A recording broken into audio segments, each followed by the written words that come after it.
If you've ever purchased a cheap Walmart sub or amp, go ahead and hit the subscribe button.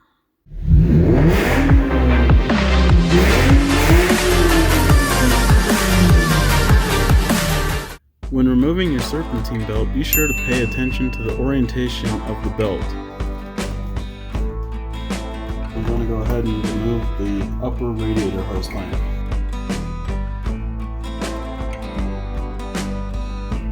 If you're using a flathead screwdriver to attempt to loosen up your hose, be sure not to split the hose or anything to avoid having to replace it.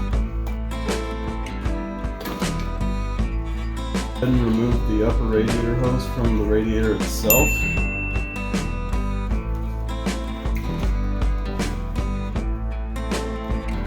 To remove the upper timing cover, I'm going to remove the tensioner and the water pump pulley. The tensioner is a 15mm socket and the water pump pulley is a 13mm socket. Honestly, I don't know what I was thinking.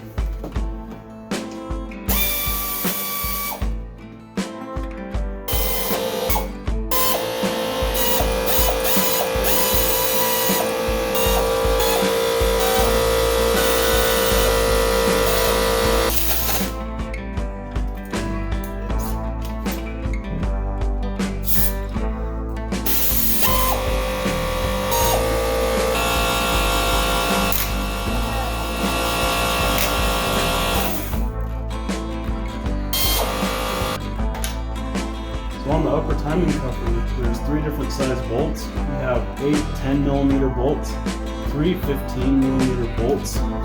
All 3 of them are different lengths, so pay attention to where they come out of to make sure you put them back in the correct place and avoid future problems.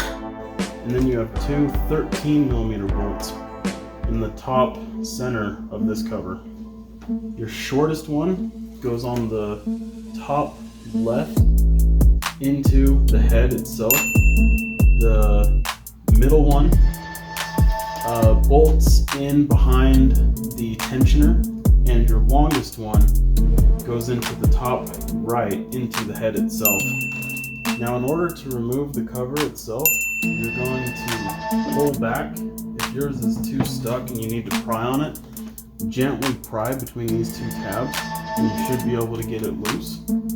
Be careful not to break one of these ears off. And you're going to pull it back slightly and start lifting up and out.